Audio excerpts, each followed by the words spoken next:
Good morning, good afternoon, wherever you may be in the world. I am on the West Coast, and I am joined by some panelists today who are from all over. This is a Blue Star Families production. However, it is also under JP Morgan Chase, as I am the JP Morgan Chase Fellow. And one of my projects is that I will be doing these Facebook Lives to talk about finances. So, a little bit more about myself. My name is Brittany Alatone, and the topic today will be focused on public service loan forgiveness, which is currently a hot topic right now, right? When it comes to military service members and their families. And it is well known that American families carry more than $1.5 trillion in student loan debt. Let me say that again, 1.5 trillion. Ouch. How potentially financial crippling is this for many of our military families? How does this impact military families of color? Quick stat. One of the top stresses for military families, according to Blue Star Families MFLS 2020 survey, was spouse unemployment. And in 2019, unemployment was one of the financial stressors. Therefore, everything boils down to finances. And according to both MLSs done by Blue Star Families, again in 2020, the specific stats were that 44% of active duty families experienced spouse unemployment. And in 2019, the MFLS said that 39% of active duty families, experienced financial stress. So let those stats kind of sink in a little bit. All right. So now I'm going to introduce our dynamic speakers and panelists today. And also throughout the presentation, there will be links dropped into the chat about resources, articles, videos, all things related to not only public service loan forgiveness, but financial support for our military families overall. So I already introduced myself, but to give you all a little bit more information, I am an active duty United States Marine Corps spouse, and I have two little girls. And my experience is in K through 12 education, as a former teacher and mental health counselor, and as a school counselor, and within various community-based organizations. I am also the JP Morgan Chase Financial Wellness Deploy Fellow at Blue Star Families. So that's me. Next up, we have lovely Nicole Rolison. She is an active duty Navy spouse and a mother of two school-age children. She currently works to bring military families together in outdoor spaces through the Blue Star Outdoors programs at the parks as the Parks Deploy Fellow. She has several years of informal education and public outreach experience in library, museum, and interpretive spaces, developing and supporting public outreach programs, inspiring young people and building up resilient future leaders while creating relationships and connecting communities. She also brings to this conversation years of experience as an Americorps program manager and her own family's journey of navigating the public service loan forgiveness program for the last several years. So welcome, Nicole. Next up, we have lovely Brandy Tillman. She joined Blue Star Families as the Communications Deploy Fellow. And her passion is helping connect military families with their community and improving their experiences. And she comes firsthand growing up as a Navy brat. But technically, we're not Navy brats. She has a diverse digital marketing history spanning hospitality to healthcare and everything in between. Brandy is well-versed in creative dynamic solutions for challenging problems for powerhouse brands like American Express, Mecum Auto Auctions, and Super Bowl. Brandy's varied experiences and military family background bring perspectives to solving military family challenges and helping our heroes feel at home. Brandy earned her Bachelor of Marketing major and Economics minor from St. Edward's University in Austin. So welcome, Brandy. And last but not least, we have Kat Welbeck. She is the Director of Advocacy from the Student Borrower Protection Center, and she joins us today as well. Her work primarily focuses on examining the student debt crisis through a lens of racial and economic justice. Prior to joining the SBSC, she works in the Consumer Financial Protection Bureau's External Affairs Division. Prior to her legal career, Kat taught fourth grade in Houston, Texas. She currently serves as a board member and program director of Rising Leaders, Inc., a mentor and leadership development program for middle school students. So, welcome, Kat. So, I'm so excited to have all of these dynamic women here today. So, we're going to get into talking about public service loan forgiveness. But before we do that, I want to give you all some quick information. Being that I am the financial wellness fellow, I would be remiss without letting you know that the FAFSA application is open. It opened up October 1st. So we will provide some links in the chat related to that, directed to their website. And just to let you all know, the website is currently down right now. So hopefully it'll be back up soon. Also, these are some of the topics and things that we will be talking about throughout the presentation, such as how does student loans impact your mental health? How are student loans impacting individuals along racial lines in the United States? What is PSLF and who qualifies for it? Hidden things to know. Different scenarios and stories of student loans coming from our very own Brandy Tillman, talking about military spouses who have PCS and have employment issues, military spouses who have completed Americorps, such as myself, also service members with current student loans and the different changes to the PSLF. And also what happens after I apply for a PSLF, the likelihood of me getting accepted, barriers, the percentages of those accepted. And then we'll end with some resources and links and articles. And for anyone that has any questions, we have our experts here, so please don't be afraid to ask. So let's get started. When it comes to student loans in general, we know that it impacts everyone who has them, and it impacts you mentally. And here's a stat.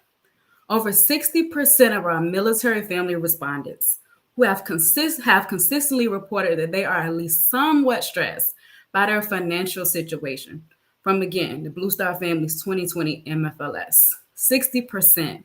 That's a huge percentage. And the top two contributing factors are underemployment of spouses. That was 30% of our respondents. And student loans, 28% of the respondents. So we know that overall, student loans can contribute to your mental health. It can cause depression, anxiety, worry, a sense of overwhelm, and just a feeling of being trapped due to the monthly payments, and just probably thinking to yourself, like, when am I ever or if I will ever pay these student loans off? So in 2021, Blue Star Families is looking further into this data. And so stay tuned to the release of the data in March of 2022, which will tell us more about different percentages when it comes to student loans. So we also know that compared to white and Hispanic student loan borrowers, Black borrowers are less likely to make progress on their loans. And this is according to a JP Morgan Chase & Co. Institute findings from the article, which will be linked here, Student Loan, Who is Paying It Down? And this was released in October of 2020. In addition, the racial wealth gap plays a major factor into how certain families of color are able to pay for college, especially our military family members. So, Kat, can you provide some more data on the breakdown of how student loans impacts families of color? I'd love to. And Brittany, I just want to start by thanking you and Nicole and Blue Star Families for the opportunity to join today. But I love that you just mentioned the racial wealth gap, because that's usually where I like to start when talking about racial disparities in the student debt crisis. Because really, when we think about the way that this racial wealth gap can become intergenerational. So if we know that Black and Latino families, oftentimes white families have almost more than 10 times the wealth of the median Black and Latino family, what ends up happening is you have Black and Latino borrowers starting off with less household wealth. And so then taking on more loans to attend school. And so when they leave school with more debt, that cuts into wealth creation opportunities over their lifetime. And so then what ends up happening is you see many people who might still be paying on their own student loans will then take out loans for their children to go to school. And so what does this look like breaking down by numbers? So nearly like 90% of Black borrowers, about 72% of Latino borrowers, and about 66% of take on student loans as compared to 66% of white borrowers. So there's a pretty big gap in seeing who's actually taking on debt to attend school. And then we see that even with Black and Latino borrowers taking on more debt, we also see that even when there is a parental contributions, on average, research has shown that white student loan borrowers have larger parental contributions. So what ends up happening is when these borrowers leave school, particularly borrowers of color, they have more student loan debt. And so what does that look like? We see also in research that these borrowers also struggle in repayment. And so not only does that cut into, we see that there's already a wage gap, both for like women and people of color. We see that there's employment discrimination. So there are all these factors that weigh into that. But then you think about even with student debt, that might cause you to have a higher debt to income ratio, which means it might be more expensive to get a credit card. It might be more expensive to get a car. It might be able to be harder to buy a home, to save for retirement. So all these things that traditionally either allow people to reach higher levels of economic mobility or to be able to create wealth for themselves and their families.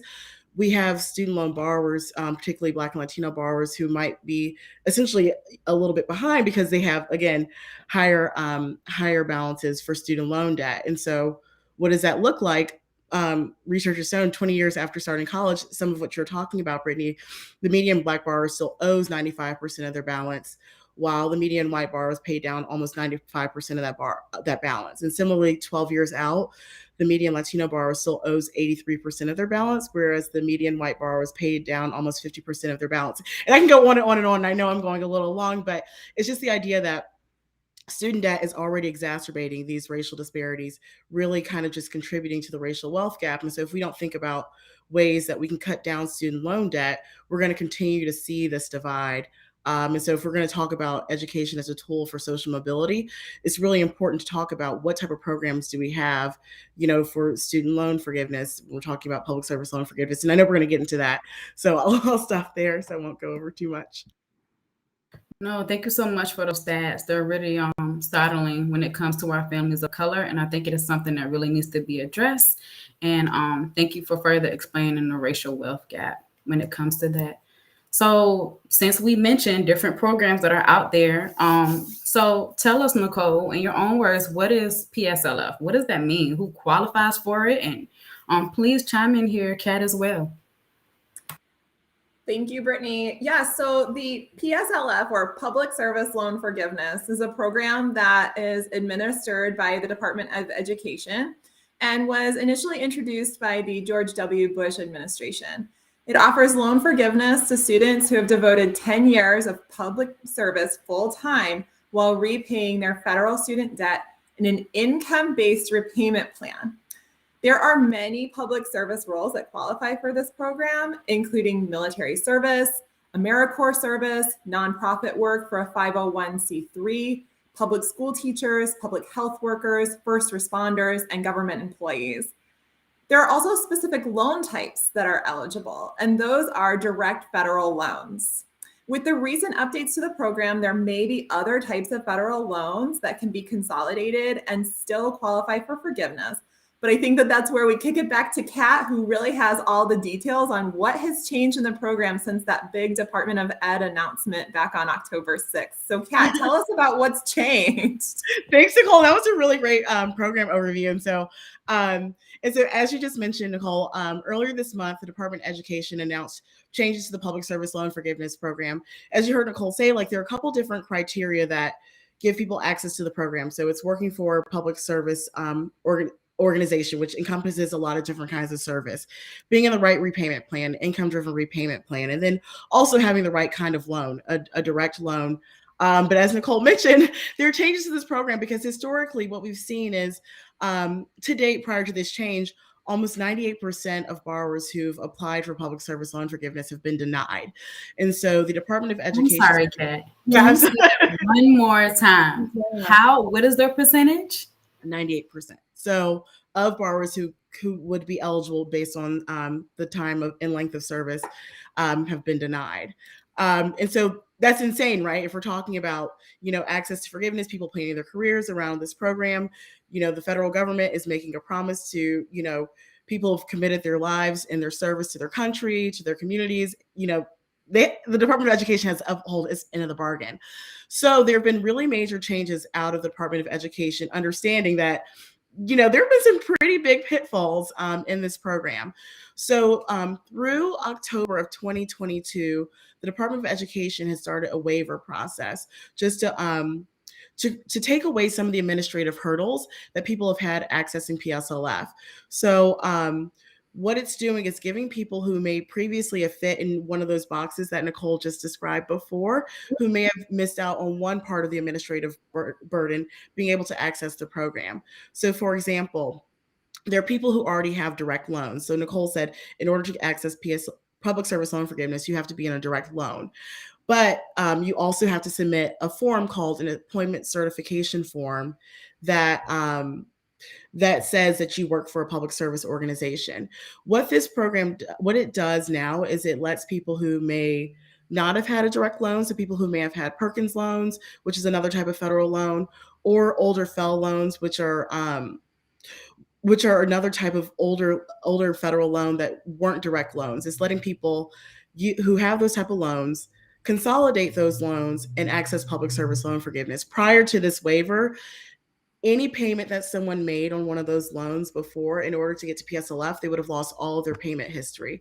Now the Department of Education is saying, if you have a FFEL loan, if you have a Perkins loan, within this year period, if you consolidate and do this paperwork, we will count all of those payments, which is a really big step towards giving a lot of people who've previously been told either they couldn't access PSLF or they would have to restart their payment count, having access to PSLF. There are also a lot of people who have direct loans and they might be paying on their loans, but never said that I work for a public service organization. So they may have been a teacher for the past 10 years and they're paying on their loans for 10 years, but never submitted a form to say that they worked for a school. So the department's saying during this year waiver process, if you submit this form and tell us and certify your employment, you have access to PSLF. Or there are also people who may have the right kind of loan, be in the right repayment program, but some months they didn't make the full payment or were made a partial payment. The department's saying we're going to look back through qualifiers, see if you were actually working for a public service organization, and try to give people credit for those payments. And then I know this is quite a bit of information. Also, two really big things specifically for military families. One is the department was like, we have to really eliminate some of the barriers because, again, if you're doing service to your country, we should make accessing public service loan forgiveness as easy as possible.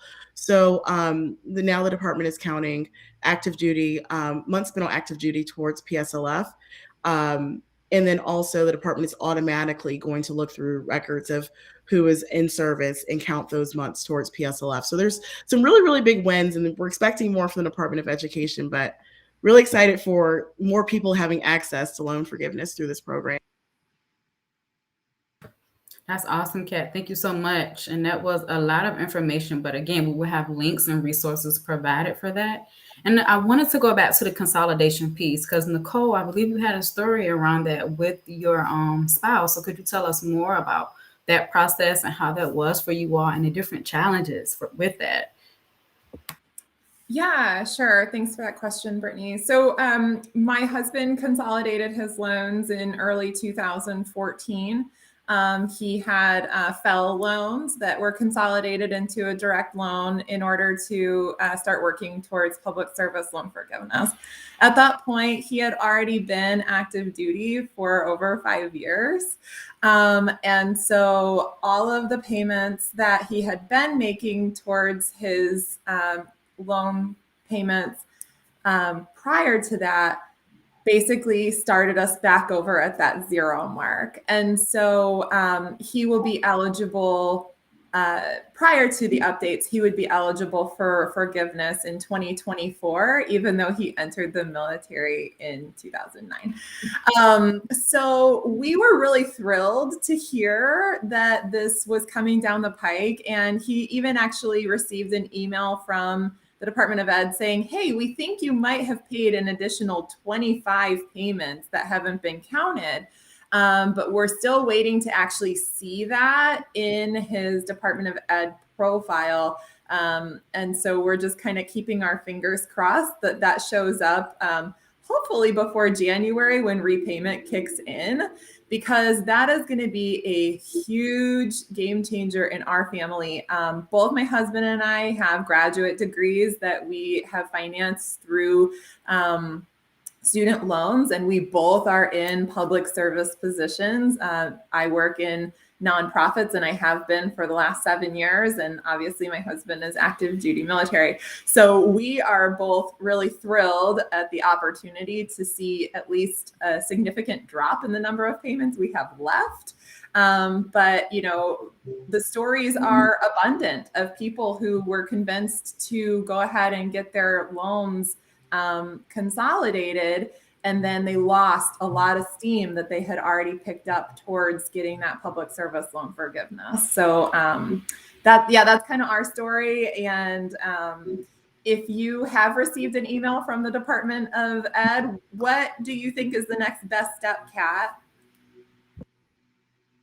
Well, first, it's amazing news, Nicole. I just love hearing that, because I think, you know, this program and these changes are life-changing. But I think you hit on a really, really important point, Nicole, is that you might get this email and you may not see it automatically, but just know that these changes might come.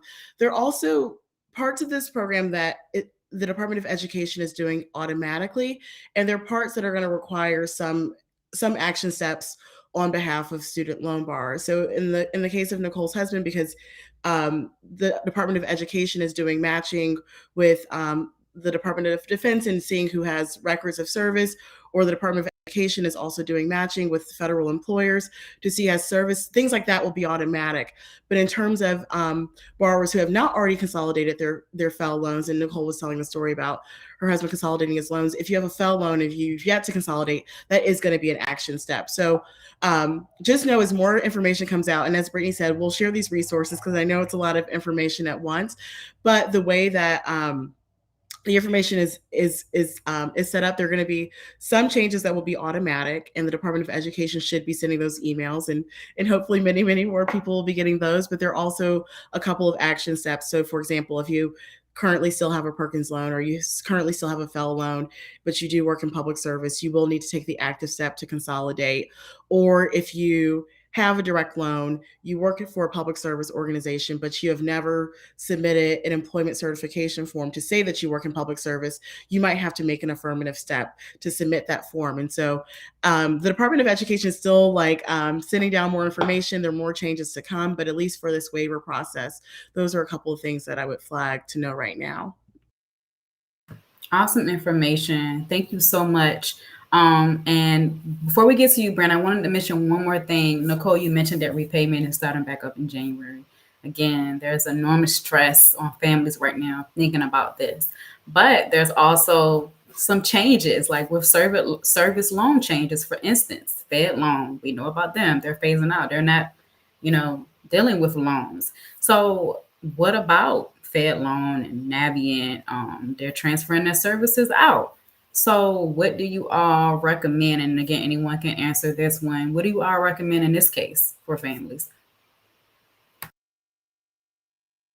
I guess I'll jump in really quickly. Again, like you just said, Brittany, it's a really big deal. So Fed loan servicing, the servicer who's in charge of public service loan forgiveness, Granite State, another servicer, and then also Navient, a very large well-known servicer, all leaving the federal student loan market. And so if you currently have a loan with one of these companies, it means very soon there will be a new company managing your loans. And this is a really big deal because one, like Nicole said, this is a very, this is kind of like a stressful time for borrowers. Not only are these changes coming, but people are getting ready to go back to repayment, which is a really big shift when people have been essentially not making payments on federal student loans for almost 18 months.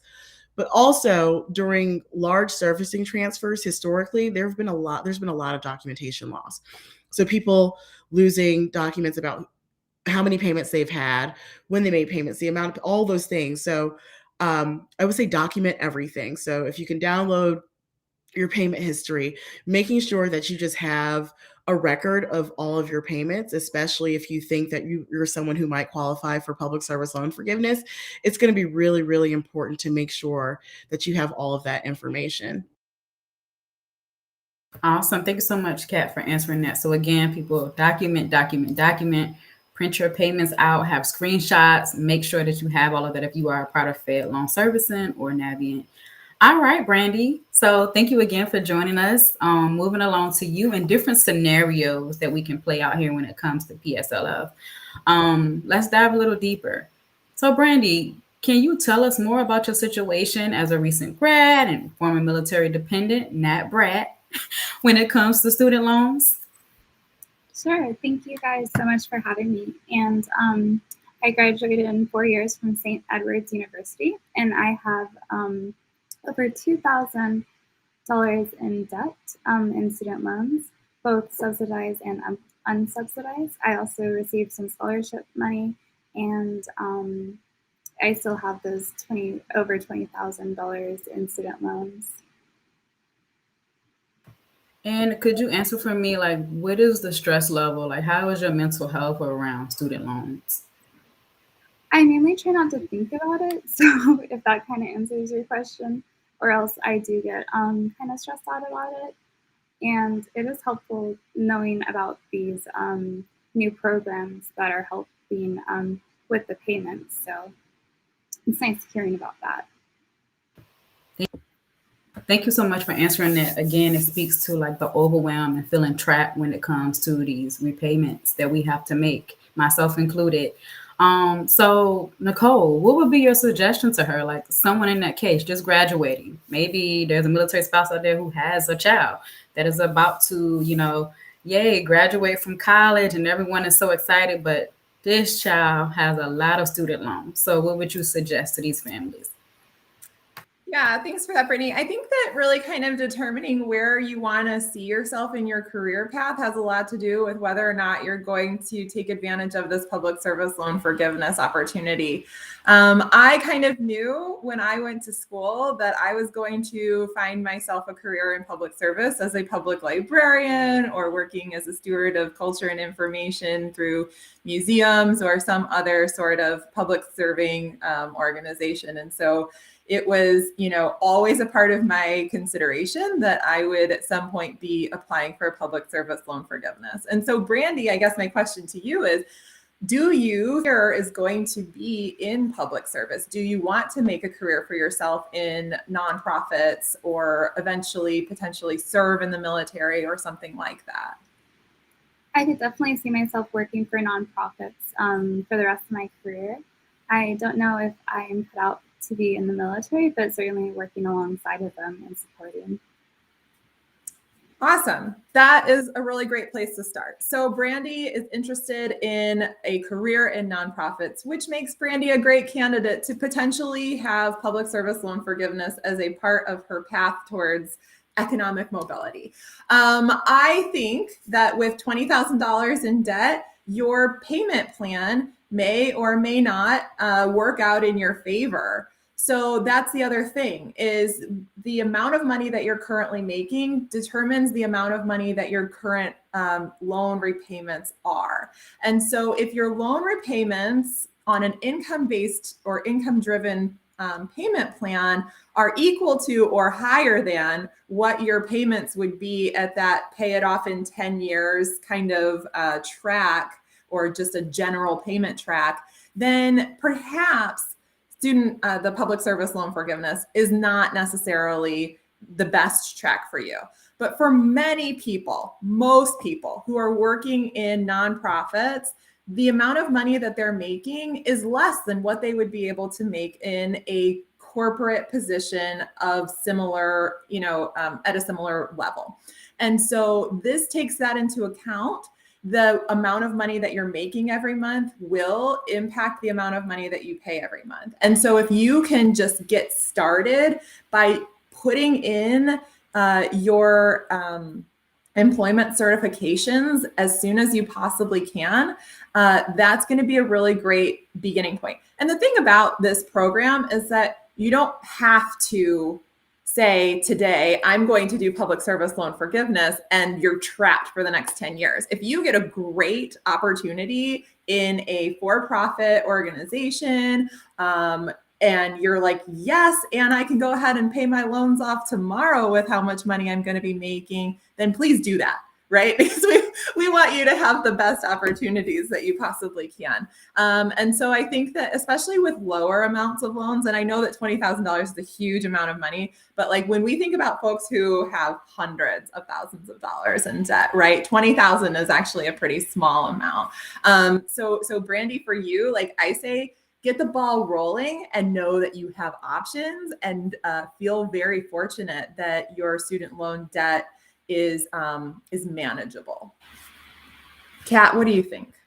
I was like, that's really great advice. And I think, Nicole, you hit on something that's really important to talk about with people about income-driven repayment plans. Income-driven repayment is great, and it's wonderful in the sense that your payment matches your income. But like Nicole said, depending on your loan amount and your income, a lot of people who have income-driven repayment plans end up having non-amortizing loans, which essentially means the interest ends up adding up, and they end up sometimes with a loan balance higher than where they started, even years into repayment. So I was like, I'm with you, right? And so I'm like, yes. And so the thing is, if you're talking about public service loan forgiveness and you do go this route and you start on income-driven repayment plan, that's why it was so important that Nicole was saying, do you plan on staying in public service? Because if you do have a higher balance and you're not sure, that it gets a little bit trickier, because once you start the path on income-driven repayment and public service loan forgiveness, you kind of want to stay the course if you have a higher balance, like Nicole was saying, because your balance can end up going higher because of the way that income-driven repayment plans are structured.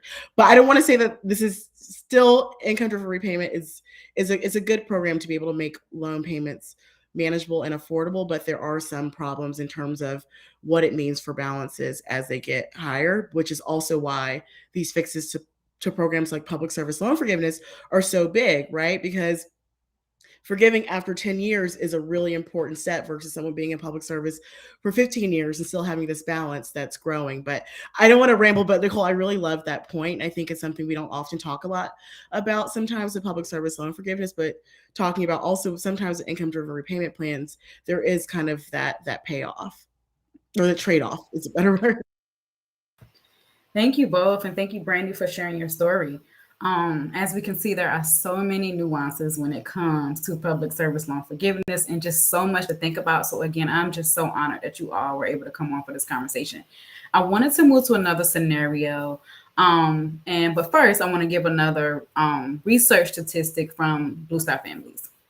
So we know that high mobility due to frequent moves has been a well-documented barrier to employment for active duty spouses. The unemployment rate rises for respondents who recently experienced a PCS compared to those who have not. So 31% versus 16%. And only 18% of active duty spouses respondents reported that they were able to retain their employment through a PCS move. So, and this is all according to the 2020 MFLS. However, in order to qualify for PSLF, one must use an income-driven repayment plan, which we were just talking about. And that's one of those nuances that can really get people in trouble, like myself. So what do you all say to this? Like, how is that possible for a spouse who PCS who cannot find employment, as the statistics stated? How are they going to qualify when you're moving all over the place, from place to place? You can't have steady employment in a nonprofit space or as a teacher. What do you do in that case, Nicole? Well, one of the requirements of the program is that the 120 payments must be on an income-driven repayment plan. That is true. And those payments must be made while being employed full-time at 30 hours per week or more. That is true. But one of the elements that people might not realize is that the 120 payments over 10 years do not have to be consecutive or with the same organization. So let's say that a military spouse is working as a public school teacher in their current state, and then their spouse receives orders to another state, and the spouse cannot obtain employment immediately, whether it's because their licensure hasn't transferred yet or nobody's hiring, whatever it is, right? They should continue to make their income-driven repayment And although the payments that they make while they're unemployed won't count towards the public service loan forgiveness, as soon as they're back to full-time employment, those payments will begin to count back towards that 120 payments again. Now, tackling the payments while you're unemployed, I highly recommend requesting that the income-driven repayment plan is reevaluated using that new income to have the payment lowered until they're earning again. So you can request to have your payment evaluated based on your income more often than just that annual certification in the case of a life change, like a move or loss of a job or addition of a dependent. So those are my recommendations that I would make to someone in that position. Keep paying, know that you don't have to do those 120 payments right in a row or with the same organization, and make sure that if you do lose your employment, that you're having them reassess your financial situation to get that payment lowered while you're looking. What if that payment what if it's extremely high and you're unemployed and you just can't make the payments? I know this is like, I'm throwing a question out to you, Nicole or Kat. Like, I mean, what happens then? Because those are some circumstances. People just cannot pay. Just to follow up on what Nicole said, if there is a change in income, so say, you had a prior income before with a job, but you're experiencing temporary unemployment or a job loss, literally like Nicole said, reach out to your servicer as soon as possible, because you literally just say that, my income is no longer the income it was before. And an IDR, on an IDR plan, depending on income, payments can be as low as $0 and still be counted as an on-time made payment. And so, I know you might hear me talk a lot about, struggles with servicers and getting in contact with them. But in terms of like, if you're experiencing any change in employment, literally, I just want to highlight everything that Nicole said. Contact them as soon as possible. Let them know the change in your income, and then your plan should be changed accordingly. And so, in the case of no income, and the payment should be $0, and that's again still counts. Maybe not towards a PSLF payment, but it still counts as an on-time payment, so you're not dinged on your credit report or anything like that. Thank you so much for answering those questions. Thank you both. Now moving to another scenario. Both Kat and myself are Teach for America alums. So shout out to TFA, Teach for America. You have a place in my heart. So that means that we were essentially educators prior to, what we're doing now. So Kat, what if a spouse is in our shoes? What if he or she completed their 2+ years with TFA or Americorps experience and are hoping to count that towards PSLF? PSLF, excuse me. How does that work? So I'll give you some more information, particularly in my position. I was doing TFA as a teacher for 2 years. But unfortunately I put my loans in forbearance. And I didn't know about making payments at that time. So what if I wanted to now go back and count that experience? Does it even count? What are some of the things that someone in my position or in your position could do? That's a really great question. I think you hit on a really important point. When I joined the Corps, I also wasn't thinking about those questions, right? And that's also something that's a really big deal about just letting people know that this program exists. So technically, yes, that period would have counted for public service loan forgiveness had we certified our employment, said we worked here. That would have been 2 years of service. It gets a little bit trickier again, going back to grad school in the way that PSLF works now, right? That's one of those, it's an unfortunate, again, I would have loved to have had 2 extra years, of service, right? But for me, I'm realizing, 2 years of service that might be lost. But I think it kind of goes back to the importance of something that Nicole said earlier. As soon as you're working for a nonprofit organization, or if you're thinking about going into public service, really look into this program and seeing if your employer qualifies, because what you don't want to do is find out later, I think Brittany and I were both talking about before this program, is realizing that you had service that counted. And I think This is something I know Nicole can, speak a lot more because she's talking about training Americorps, but also making sure if you are doing service that, if you can make a payment versus going into forbearance and thinking about your different payment options. But also out there, because I know Nicole had like really awesome thoughts on that. So I don't want to like jump in on what you had to add. Oh, well, thanks, Kat. I mean, you're the specialist on this. You're the one that knows all the things.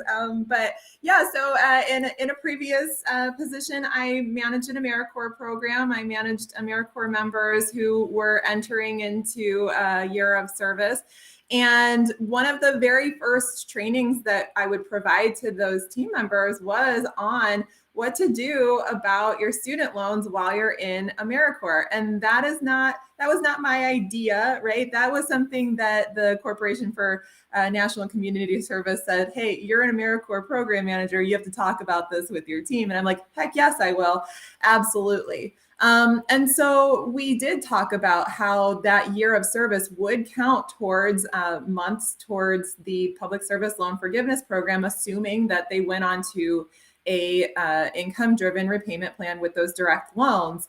And that, with the small stipend that came along with being an Americorps member, even less than the TFA stipend, by the way. I know you're looking at me like that's not possible. It's possible. That most of their repayment plans would have them at paying like $10, or maybe even less than that.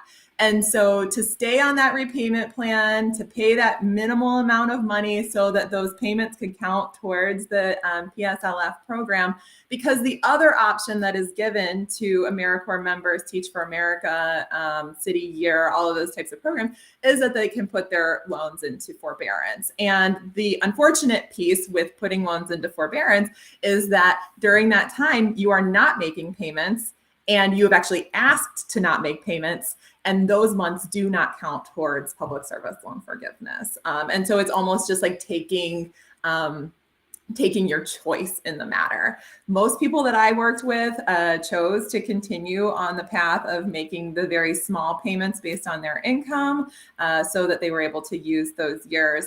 But I will also say that my first year of managing an Americorps program, that was not a part of the conversation. And it wasn't until my second funding year when I brought in a new cohort that became one of the mandatory trainings that we provided. So I think that like as organizations understand the implications, more information is provided. And it is unfortunate to people who, got started before all of this information was more readily available. Because if you ask me, I do believe that the Public Service Loan Forgiveness Program has been shrouded in a lot of misinformation and secrecy for quite some time. And so I feel like as a person who has been navigating that individually, that, it is my duty to tell as many people as I possibly can about all of the ways that they are able to use that to their advantage and to, make good on the promises that were made in exchange for that work that they have done to provide services to their communities and their country. Thank you so much, Nicole. And that was one of those caveats, even being a part of TFA or Americorps, when the years that I did it, they didn't have that training. No one told us, we weren't informed about it, unfortunately. So now I hope with all of this information, whoever is watching, that you're able to take this and just run with it. If you want to apply for PSLF, you have options. We'll have resources available for you again. If you don't, that's totally up to you as well. So that pretty much concludes our conversation. Thank you all for your time today. But I wanted to ask, is there anything else that you all wanted to add? Is there anything else that the audience that is watching right now may need to know and be able to walk away with today?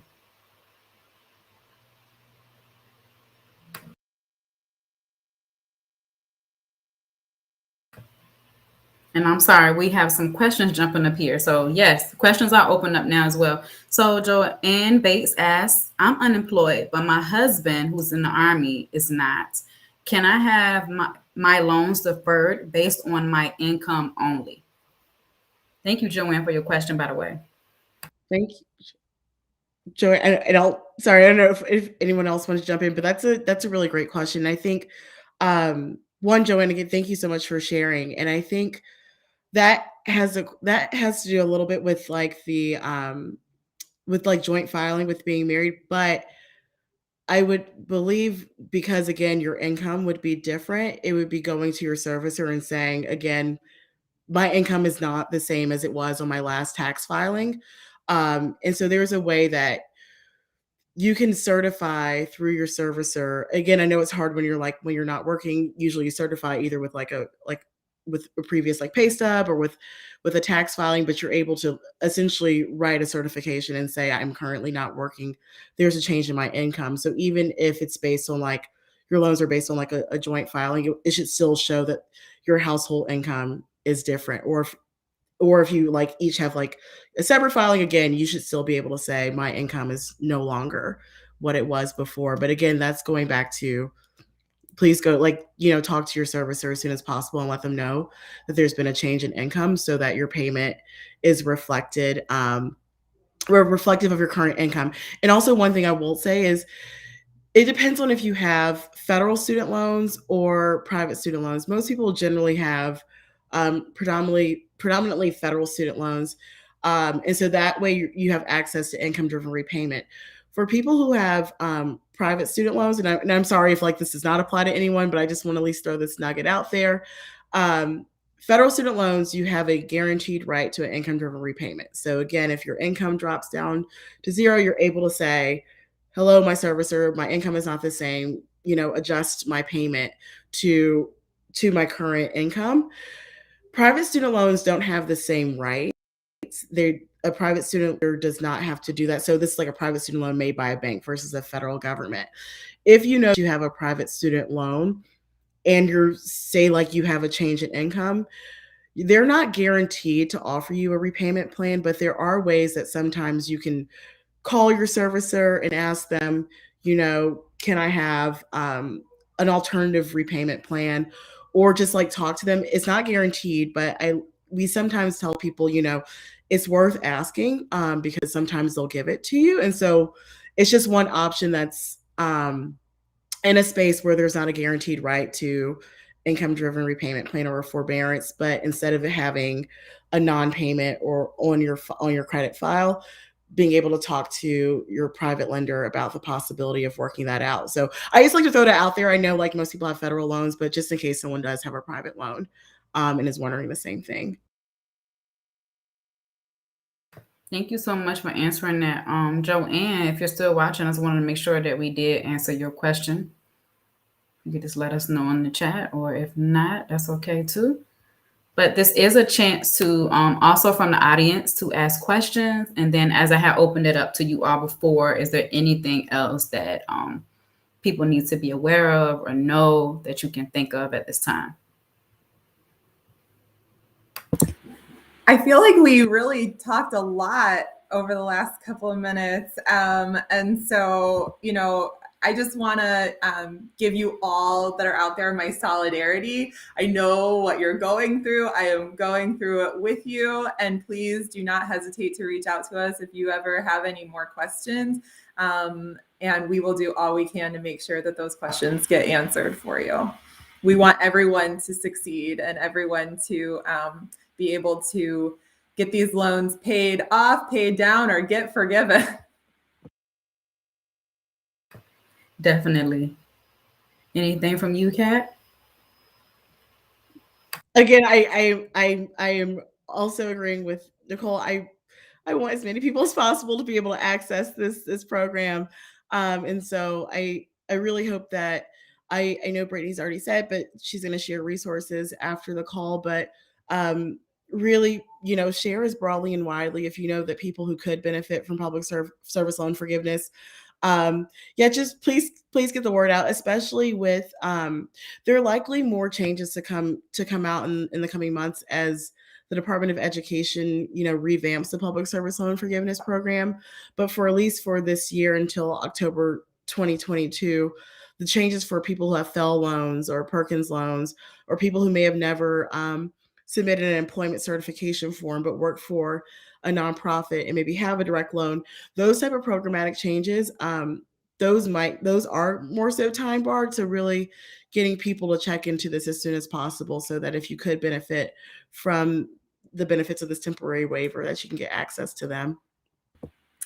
I see one more question from Kimberly. How can you certify active duty time for the PSLF waiver? So certifying your employment regardless, you just need to fill out the employment certification form, which should be downloadable in your servicer's website or at the Federal Student Aid website. So you would just download that form. The service member would then fill out the top portion, check that they are active duty military, and then the commander for their unit would sign off on that, saying that yes, they were. I also believe that anyone with administrative duties and privileges within their command would be able to sign off on that as well. And then I think that also right now with what's been happening with the waiver, they've been kind of connecting the Department of Ed and the Department of Defense. And so those may be automatically transferred over for the active duty service members. Obviously, if you're working in public service in some other capacity, it's not quite that simple. Kat, did you have anything to add on that one? No, that was it. You said, I was going to say that's great. Thank you so much, Kimberly. And Joanne said we answered her question, so yay. Awesome. Are there any more questions for the audience before we close our live? You're very welcome, Kimberly. All right. I don't see any more questions coming in, but definitely this is something that you all can restream and go back and get the information. I know even for myself, I'm going to go back and be like, okay, I really need to, hone in on this information and pay attention to this part.